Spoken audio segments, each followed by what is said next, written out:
사순절의 시간을 보내고 있는 저와 여러분들에게 필요한 영적인 자세들이 있고 영적인 코드들이 있다라고 말씀드렸고요. 그 중에 하나 우리가 가져야 될 영적인 중요한 코드가 있다면 눈물입니다. 눈물은 은혜예요. 여러분이 잘 아시는 7080의 그 가수이셨던 윤형주 장로님이 그분의 간증문을 제가 한번 읽어본 기억이 있는데, 본인은 교회를 다니게 되면서 눈물을 배웠다라는 그런 얘기를 하셨어요. 눈물을 배웠다. 눈물의 은혜를 배웠다는 거죠. 자신이 죄인이라는 것을 깨달으면서 울고, 지옥에서 벗어나서 천국 가게 된 것이 너무나 기쁘고 감사해서 울고, 그리고 하나님께서 때마다 순간마다 베풀어 주시는 은혜가 너무나 감사해서 울 때가 있답니다. 그래서 교회를 나오면서 눈물의 은혜를 배웠다 이렇게 얘기합니다. 그렇습니다, 여러분. 눈물은 은혜예요. 하나님이 주시는 은혜입니다. 내가 울 수 있다는 거, 그리고 눈물을 흘릴 수 있다는 거는 좀 은혜예요. 살아오면서 우리는 눈물에 대해서 이렇게 부정적으로 배워왔잖아요. 특히 한국에서는 우리 남자들 사내가 울면 안 된다. 그러면서 딱 3번 일생에 3번만 울어야 된다. 태어나서 1번 울고, 부모가 죽으면 울고, 그 다음에 마지막은 또 자기가 죽을 때 울고. 아닙니다, 여러분. 틀렸어요. 눈물을 참고 눈물을 감추는 것을 미덕으로 삼는 그런 시대는 잘못됐다고 저는 생각합니다. 눈물은 하나님의 은혜고요. 어떤 소설가 얘기처럼 존재하는 것은 눈물을 흘리게 돼 있어요. 저는 원래 잘 우는 편인데 어린 시절에 병들었을 때부터 아주 우는 것에 너무 익숙했어요. 아프고 괴로워서 울었고, 멈출 줄 모르는 그 기침 때문에 너무나 아파서 울고 또 울었습니다. 가끔 제 입에서 이렇게 터져나오는 검붉은 핏덩이를 보고 너무 무섭고 두려워서 울고, 그리고 또 울었어요. 살면서 문제를 만나면서 저도 많이 울었습니다. 속으로 울은 적도 많습니다. 슬픈 일을 겪을 때도 울고, 슬픈 드라마나 영화를 볼 때는 또 울고, 남이 그 슬픈 얘기를 들을 때 웁니다. 그리고 나 자신이 현실적으로 너무나 힘들고 억울하고, 어떤 때는 분한 그런 마음도 있을 때 울 때가 있어요. 때로는 한심한 나 때문에 울고, 억울해서 울고, 그리고 하나님이 원망스럽고 섭섭해서 울고, 서럽고, 그리고 답답해서 제가 울 때도 있습니다. 근데요, 이렇게 실컷 울고 나면 영혼이 이렇게 막힌 것이 이렇게 헐어지고, 그리고 상쾌한 그런 느낌이 들 때가 있어요. 근데 여러분, 나만 우는 게 아니잖아요. 여러분도 많이 우셨고 울고 계실 거예요. 근데 문제는 우리가 이런 눈물이 메말라 가는 것이 문제가 아닌가. 만약에 우리가 눈물이 메말르고 있다면 저와 여러분들이 어쩌면 영혼이 메말라서 그렇게 되는 것이 아닌가, 그런 생각을 합니다. 제가 1992년도에 유학을 하는데요, 그 다음 해가 우리 가족들에게는 지금까지 살아오면서 최악의 시간이었어요. 그러니까 고난이 한꺼번에 이렇게 겹쳐오는데 정신을 차릴 수 없을 정도였었어요. 아내가 수술했고, 둘째 아이에게 아주 희귀한 그 병이 발견됐고, 또 설상가상으로 아내가 또 아킬레스건이 끊어져서 수술을 했어요. 게다가 제가 가지고 있는 보험이 이게 커버를 못 해준다고 그래서 엄청나게 많은 그런 비용을 고스란히 제가 물게 된 형편이 있었어요. 정말 앞길이 캄캄하고 어찌할 바를 몰랐어요.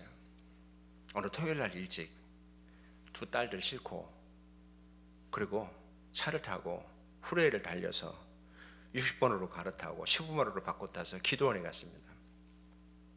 가서 울었어요. 기도가 논리적으로 되겠습니까? 그냥 울었어요. 그러니까 영문도 모르는 2 딸들이 왜 우느냐고 그렇게 얘기했는데요, 한참 그렇게 울고 또 울다 보니까 어느새 내 눈물을 하나님께서 씻겨주시는구나 하는 그런 느낌이 들었어요. 정말 앞이 캄캄했는데, 절대 절망의 상황이었는데, 절대 절망 속에 절대 희망이신 하나님이 내 눈물을 보시고 그리고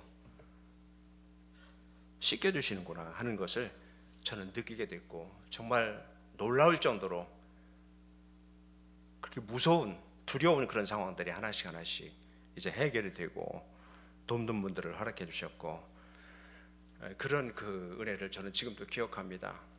지금도 그때를 생각하면 눈물이 납니다. 여러분, 인생이 어렵고 힘들 때, 앞길이 막막하고 캄캄할 때 하나님 앞에서 한번 소리내서 울어보세요. 위로를 받을 거예요. 새 힘을 얻게 될 겁니다. 그리고 길이 열릴 거예요. 하나님이 여러분들의 눈물을 씻어주실 겁니다. 우리 예수님께서는 눈물 흘리는 것에 대해서 이렇게 말씀하신 적이 있잖아요. 마태복음 산상수훈에, 그죠? 5장 3절에 애통하는 자는 복이 있나니 그들이 위로를 받을 것이다. 애통하는 자가 복이 있다. 애통이라는 것은 슬퍼서 우는 사람이 복이 있다라고 하는 그런 뜻입니다. 여러분, 우리 예수님은 웃는 자가 복이 있다고 말씀하신 적이 없으세요. 부자가 복이 있다고 말씀하시지도 않고 건강한 자가 복이 있다고 말씀하지 않으셨어요. 우는 자가 복이 있다라고 그렇게 말씀했어요. 또 어떤 분은 이거를 영적으로만 해석하는데 아닙니다. 현실적으로 살면서 너무나 힘들고 어려워서 슬프고 울 수밖에 없을 때 하나님은 그렇게 우는 자가 복이 있다라고 말씀하시는 거예요. 이렇게 우는 자가 위로를 얻을 것이다라고 얘기합니다. 애통하는 자가 복이 있다라고 하는 예수님의 말씀은 이 세상의 이 행복론과 정반대이잖아요. 세상은 웃어야 복이 온다라고 얘기하죠. 심지어는 그래서 유머라고 하는 것이 그 인생의 성공의 발판이고 행복의 문이라고 그렇게 얘기를 합니다. 맞습니다. 웃으면 복이 와요. 그러나 우는 것도 여러분 복입니다. 내가 눈물을 흘리고 애통하는 것도 그 복입니다. 그래서 예수님은 애통하는 자가 복이 있다라고 그렇게 말씀하시는 거예요. 어쩌면 신앙은 눈물을 먹고 자라는 게 아닐까요? 믿음은 눈물을 먹고 정말 자라는 것 같아요. 그래서 성경은 웃는 것보다 먼저 울어야 된다고 가리키는데요, 참으로 기뻐하기를 원한다면 울어야 된다라고 얘기합니다. 성경 확인해 보실까요? 누가복음 6장 21절에 보면 지금 우는 자는 복이 나니 너희가 웃을 것이다. 웃기 전에 먼저 우는 것도 우리에게 복이라고 하는 거예요. 자, 시편 30편 5절의 말씀 같이 읽어요. 시작. 그의 노염은 잠깐이요 그의 은총은 평생이로다. 저녁에는 울음이 깃들지라도 아침에는 기쁨이 오리로다. 저는 이 말씀 참 좋아합니다, 여러분. 저녁에는 울음이 깃들지라도 아침에는 기쁨이 올 것이다. 울음 다음에는 반드시 웃음이 올 것이다라고 하는 것이고, 그리고 우리가 운다 한들 우는 것은 영원하지 않다라고 하는 거 아니겠습니까? 그래서 전도서 7장 3절에 보면 슬픔이 웃음보다 낫다라고 그렇게 얘기를 하는 거예요. 슬퍼하는 자가 기뻐할 수 있습니다. 우는 자가 웃을 수 있습니다. 그래서 눈물이 많은 사람이 복 있는 사람입니다. 하나님의 위로를 받게 될 것입니다. 우리 예수님 참 눈물이 많으셨어요. 정말 눈물이 많으셨어요. 이렇게 표현하면 괜찮은지 모르겠지만 우리 예수님 거의 울보 수준이세요. 이사야서 53장 고난받는 종에 대한 거기 그 말씀에 보면 그는 실로 우리의 슬픔을 당하셨다라고 얘기하고, 그 히브리서에 보면 육체에 계실 때 심한 통곡과 눈물로 간구와 소원을 하나님께 올려드렸다라고 그렇게 얘기합니다. 우리가 성경을 보면요, 예수님이 3번 우신 것으로 그렇게 나타나거든요. 첫째는 나사로의 무덤 앞에서 예수님 우셨다고 얘기하고요.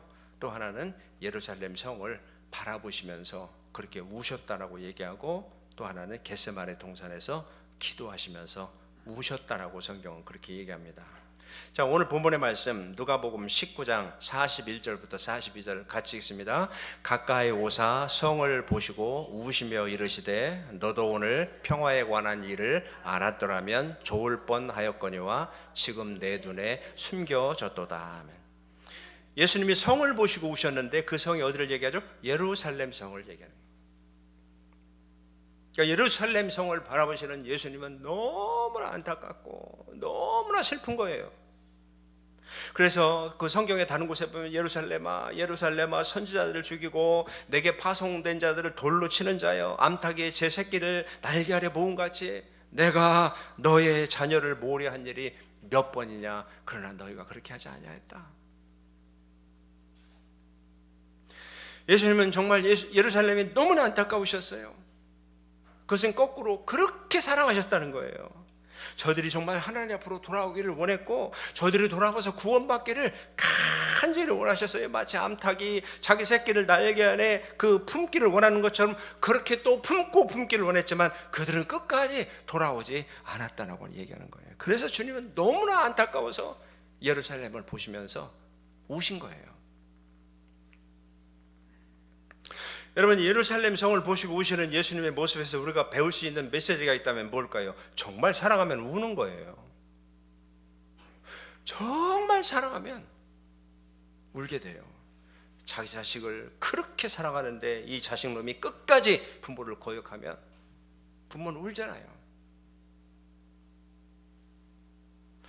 성 어거스틴의 어머니 모니카가 이 아들이 얼마나 아주 폐륜적인 아들인지 끝까지 거역하고 방황하고 방탕할 때 십몇 년 동안을 아들을 위해서 눈물 흘리며 기도했다는 얘기 아시죠? 그런데 그 어머니의 눈물이 결코 눈물의 기도가 헛되지 않았고 마침내 그 아들이 긴 방황에 종지부를 찍고 하나님 앞으로 다시 돌아왔고 어거스틴은 우리 기독교 역사상 가장 위대한 인물이 됐잖아요. 어머니의 눈물의 기도만큼 위대한 것 없어요. 여러분, 예수님이 왜 우셨겠어요? 저들이 돌아오기를, 저들이 구원받기를, 저들이 하나님의 그 사랑을 받고 그 사랑 안에 거하기를 애끓는 마음으로 우셨던 거예요. 보면서 여러분 얼마나 울고 계세요? 예수 안 믿는 남편이 있다면 아무리 내 남편이지만 믿지 않으면 천국 가지 못하는 게 분명하기 때문에 얼마나 그걸 위해서 울고 계시나요? 아무리 여러분 몸으로 난 자식이지만 아무리 훌륭해 보여도 이 자식이 예수 믿지 않으면 구원받지 못하는데 어머니로서 그 사실을 알고 여러분 얼마나 울면서 기도하고 계신가요? 소돔과 고모라처럼 타락해가는 이 세상을 보면서 특히 우리 미국을 보면서 우리 조국을 보면서 우리 지금 얼마나 울고 있나요? 지금 유튜브 쳐다보면서 누가 옳고 누가 그러고 이게 중요한 게 아니고 정말 안타깝다면 미국을 위해서 정말 안타깝다면 우리 조국을 위해서 우리가 울어야 되는 거 아닌가요? 구원받아야 될 사람들, 하나님 앞으로 돌아와야 될 사람들이 저주의 길을 걸어가고 죽음의 길을 걸어가고 지옥을 향해서 걸어간다면 우리가 울지 않을 수가 없는 거예요. 울어야 됩니다, 여러분. 진정한 사랑은 우는 거예요. 그러니까 예수님의 이 눈물을 보면서 우리는 하나님 아버지의 마음을 보잖아요. 하나님 아버지의 사랑을 보지 않습니까? 포기할 수 없는 죄인들, 어떻게 해서라도 끝까지 그들을 구원하고자 하는 아버지의 마음, 아버지의 그 사랑.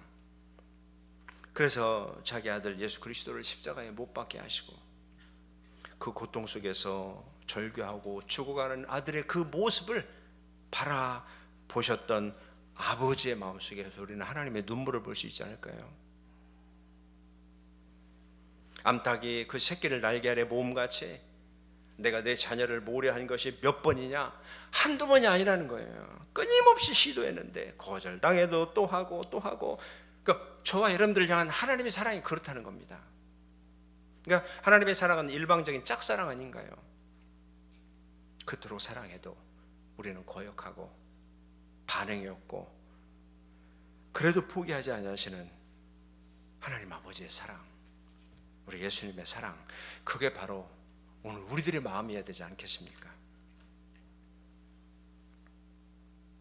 온 인류의 메시아로 오신 예수님이 가장 먼저 이스라엘 백성으로 왔다는 거 여러분 아시죠? 그렇다면 사실은 구원이 누구부터? 이스라엘부터 임해야 되는데 그들은 그 복음을 거절했고 메시아로 오신 예수님을 거절했어요. 여기에 예수님의 슬픔이 있고 아픔이 있는 거예요. 거절감에 대한 아픔. 여러분 그 심정을 누가 알겠습니까? 남은 구원하는데 정작 구원받아야 될 내 부모, 내 형제, 내 자식이 구원받지 못한다면 그 사람이 가지고 있는 그 아픔 같은 것이 우리 예수님에게도 그렇게 있는 거예요. 사도 바울에게도 그런 마음이 있었잖아요. 평생 이방인들에게 복음을 전했지만 그 마음 깊은 곳에는 고통이 있고 눈물이 있었는데 그게 바로 동족인 유대인들에 대한 그 구원이었어요. 그래서 로마서 9장에 보면 자기는 저주를 받아서 차라리 예수 그리스도에게서 이게 끊쳐질지라도 자기 고륙 친척이 예수 믿기를 원한다. 그리고 구원받기를 원한다. 바울 그렇게 얘기했잖아요. 예수님의 눈물이 바로 그런 마음입니다. 그래서 예루살렘을 바라보시면서 우셨던 거예요. 예수님은 그렇게 포기하지 않고 울고 돌아오길 기다렸지만 그러나 그 결국은 예루살렘 성이 예수님의 예언대로 주 70년 되었을 때에 그 로마의 티토스 장군이 이끄는 그 군대에 의해서 예루살렘 돌 위에 돌 하나 남지 않고 그죠? 애들도 다 돌 위에 패대기 치고 그렇게 완전히 멸망해 버렸잖아요. 예수님의 눈물, 그것은 사랑이고 은혜였습니다. 눈물은 사랑이고요, 눈물은 은혜입니다. 저와 여러분들이 이런 눈물이 있었으면 좋겠어요. 이런 눈물을 흘릴 수 있었으면 좋겠어요. 그러면 누가 눈물의 은혜가 있는 사람일까요? 오늘 예수님은 첫 번째로 자신을 위해서 우는 자가 그런 눈물의 은혜가 있는 사람이다 얘기합니다. 자, 중요합니다. 여러분 자신을 위해서 먼저 울으셔야 돼요. 자, 예수님이 당신의 그 십자가의 길을 울면서 동행하는 여인들에게 이렇게 말씀하셨잖아요. 한번 읽어보실까요? 누가복음 32장 23장 28절 시작. 예수께서 돌이켜 그들을 향하여 이르시되 예루살렘아 딸들아 나를 위하여 울지 말고 너희와 너의 자녀를 위하여 울라. 나를 위해서 우는 것보다 먼저 너와 너 자신을 그리고 내 자녀들을 위해서 울어라. 여러분 무엇이 정말 축복일까요? 가장 먼저는 나를 위해서 우는 사람이 그게 은혜예요. 하나님의 그 거룩함에 비춰보니 내가 얼마나 죄인이고 내가 얼마나 한심하고 내가 얼마나 정말 부족한지 그것 때문에 우는 사람이 복이 있다는 거예요. 자녀를 위해서 우는 것이 첫째가 아니라는 겁니다, 여러분.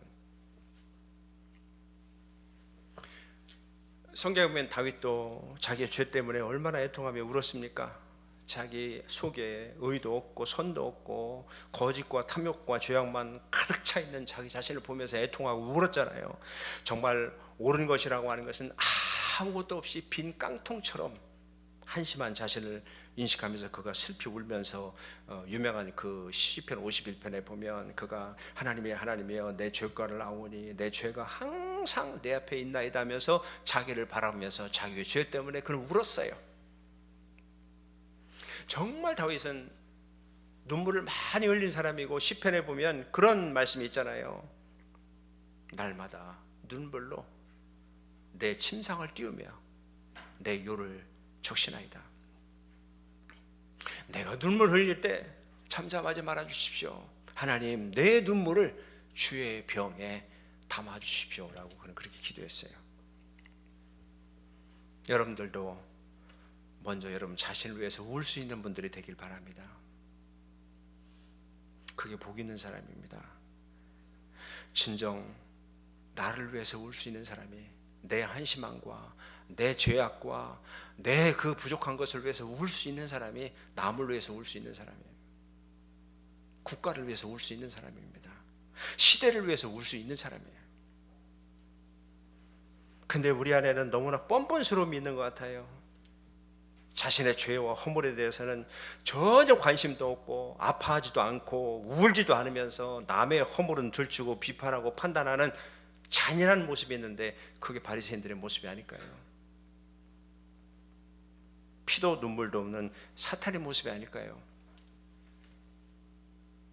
여러분은 어떻습니까? 남의 허물을 보고 분노하고 판단하는 것보다 더 중요한 것이 우리는 나 자신을 위해서 울 수 있어야 돼요. 자신을 위해서 우십시오. 나를 보고 진심으로 슬퍼하고 울 수 있다면 그게 은혜고요. 나의 죄와 허물 때문에 슬피 우는 사람이 사실은 하나님의 은혜와 긍휼을 힘입을 수가 있는 겁니다. 예루살렘의 딸들아, 나를 위해서 울지 말고 너와 내 자녀들을 위해서 울라. 누가복음 18장에 보면 이 세리가 하늘을 우러러서 감히 쳐다보지 못하고 가슴을 치고 눈물을 흘리면서 하나님이여 불쌍히 여기시옵소서라고 기도했을 때 하나님은 그를 불쌍히 여기시고 자비를 베푸셨다고 합니다. 나를 위해서 우는 사람을 하나님은 불쌍히 여겨주세요. 우리가 보통 우리가 당하는 그런 어떤 아픔과 불행 때문에 아파하고 슬피 울 때가 있죠. 사실은 객관적으로 보면요, 내가 당하는 불행 때문에 우는 울음이 그렇게 값진 울음은 아니지만 그럼에도 불구하고 그런 울음도 하나님은 눈물을 닦아주시고 복된 울음으로 만들어주신다는 거예요. 우리가 한나를 보면 자기가 당하는 불행 때문에 그가 슬퍼하며 울었잖아요. 아들을 낳지 못하는 것 때문에 통곡하고 괴로워서 막 우는데 하나님은 그 울음도 귀하게 여기신 것을 봅니다. 우리가 다시 한번 이 말씀 앞에서 우리가 우리 자신을 위해서 슬퍼하며 울 수 있었으면 좋겠습니다. 그럴 때 하나님의 은혜가 우리 가운데 임하게 될 것입니다. 그리고 우리가 눈물 흘리며 울면 우리 마음이 겸손해지고 그리고 부드러워질 것이고 가슴에 쌓여있는 상처와 독이 녹아내리게 될 거예요. 그래서 눈물이 있는 사람이 복 있는 사람입니다. 은혜가 있는 사람입니다. 축복하는데요, 저와 여러분들이 눈물이 있는 사람이 됐으면 좋겠어요. 우는 사람이 됐으면 좋겠어요. 이 사순절에 이 고난주간에 가장 먼저 민족과 국가와 열방보다 더 먼저 나를 위해서 울 수 있는 우리가 되시기를 주님의 이름으로 축원합니다. 누가 눈물의 은혜가 있을까요? 두 번째는 남을 위해서 우는 사람이에요. 남의 죄와 불행 때문에 우는 자가 복이 있어요. 여러분, 우리가 새벽마다 오늘의 만나 이렇게 같이 나눌 때 본문이 예레미야라는 거 잘 아시죠? 예레미야가 얼마나 많이 웁니까? 동족이 범한 죄악 때문에, 동족이 이렇게 당하는 불행 때문에 예레미야를 보면 수도 없이 울고 또 울고요. 그래서 예레미야 애가에 보면 슬프다 이성이여 본래는 거민이 많더니 이제는 어찌 그리 적막에 앉았는고 밤새도록 애곡하니 눈물이 뺨에 흐른다라고 그렇게 얘기합니다. 얼마나 울었으면 우리가 예레미야의 별명이 뭐죠? 눈물의 선지자라고 해요. 다윗도 동족의 불행을 보면서 울 기력이 없이 소리내서 울었다라고 사무엘상 30장에 보면, 그죠? 울 기력이 없이 소리내서 울었다. 바울도 소아시아와 마게도니아 이런 데 복음을 전하면서 그들의 불신앙과 불순종을 보면서 애통하며 눈물을 흘렸다고 얘기하면서요, 사도행전 20장 31절에 보면 같이 읽어요. 내가 3년이나 밤낮 쉬지 않고 눈물로 각 사람을 훈계하던 것을 기억해라. 그 다음에 고린도후서 2장 4절에 보면 내가 큰 환난과 애통하는 마음이 있어 많은 눈물로 너희에게 썼다라고 그렇게 얘기합니다. 남의 죄와 불행 때문에 우는 자가 복이 있는 자입니다. 그리고 그 눈물은 사실은 사랑입니다. 비판이나 지식은 사랑이 아닙니다. 진심으로 아파하고 안타까워서 눈물 속에 품는 것이 사랑입니다. 그게 바로 하나님의 마음이고 그게 바로 예수님의 마음입니다. 여러분, 이 시대를 볼 때 어떻습니까? 우리 잘 알지 않습니까? 바로 이 시대와 이 시대의 아픔과 죄는 오늘 저와 여러분들의 눈물이 필요하지 않겠습니까? 그래서 울어야 돼요. 지금 우리가 울 때예요. 우리 조국, 대한민국, 다른 어떤 곳보다도 우리가 지금 조국을 위해서 정말 여러분이 사랑하신다면 누가 대통령이 될까 이게 아니라 우리 지금 울어야 돼요. 기도하면. 이 미국 지금 얼마나 두려운, 요즘 그 관세 때문에 그냥 빠져나간 돈이 얼마라는 거는 상상을 초월할 정도로 알죠? 우리 지금 미국을 위해서도 울어야 되고요, 열방을 위해서도 지금 울어야 됩니다. 여러분의 어머니시라면 자식을 위해서 우는 어머니가 되셔야 돼요. 어머니의 눈물은 위대하고요, 어머니의 눈물은 결코 헛되지 않습니다. 저는 지금도 그래서 제 어머니의 눈물을 잊을 수가 없어요. 어릴 적에 병들어 죽어가는 저를 바라보시면서 어머니는 정말 많이 우셨어요. 지금도 텔레비전에 나오는 선명한 그 모습보다 더 선명해요. 몸이 병들어서 마른 막대기처럼 이렇게 말라가고 하루하루 죽어가는 제 모습을 보면서 어머니는 우셨고요. 근데 그 어머니의 눈물은 기도로 연결되었고, 나를 위해서 눈물을 흘리면서 기도하시던 그 어머니의 눈물의 기도를 하나님은 잊지 않으셨어요. 어느 날은 제가 어릴 적에 이렇게 아침 일찍 일어나서 이제 그 부엌에 들어오니까 그 아궁이에 불을 떼시면서 이렇게 울고 계셨어요. 왜 우느냐고 그렇게 얘기하니까 저 어머니 이렇게 얘기하셨어요. 나는 이렇게 예수 믿고 천국 가게 되는데 예수님을 알지 못하고 죽은 내 부모님들은 어떡하냐고. 그래서 운다는 거예요. 어린 저는 그때 어머니에게 뭐라고 정리하고 위로해 드릴 수는 없었지만 나중에 생각해 보면 분명한 것은 하나님께서 어머니의 그 눈물을 기억하지 않으셨을까 생각합니다. 남을 위해서 우는 자가 복이 있습니다. 그리고 누가 눈물의 은혜가 있는 사람입니까? 주님 때문에 우는 자가 복이 있습니다. 주님의 은혜 때문에 울고, 주님의 사랑 때문에 울고, 주님의 사역 때문에 우는 자가 복이 있어요.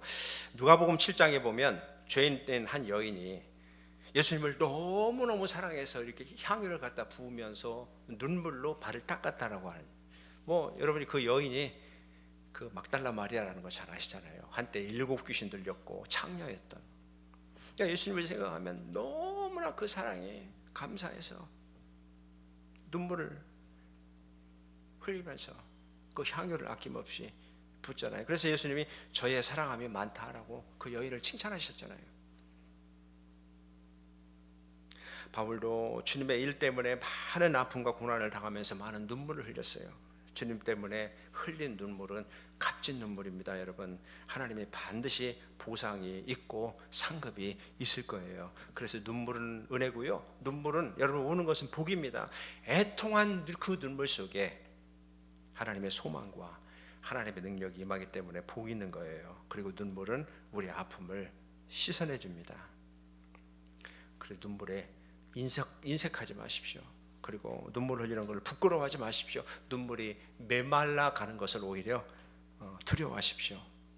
우리들의 가슴 아픈 신음소리를 눈물로 표현하면서 드리는 그 눈물의 기도를 하나님은 반드시 기억해 주실 것입니다. 여러분, 우리가 울고 있을 때 혼자 우는 것이 아닙니다. 우리가 울 때 예수님은 우리와 함께 울어주고 계신다라고 하는 것을 꼭 기억하십시오. 그래서 시편 126편에 5절부터 6절 같이 읽을까요? 눈물을 흘리며 씨를 뿌리는 자는 기쁨으로 거두리로다. 울며 씨를 뿌리러 나가는 자는 반드시 기쁨으로 그 곡식단을 가지고 돌아오리로다. 아멘.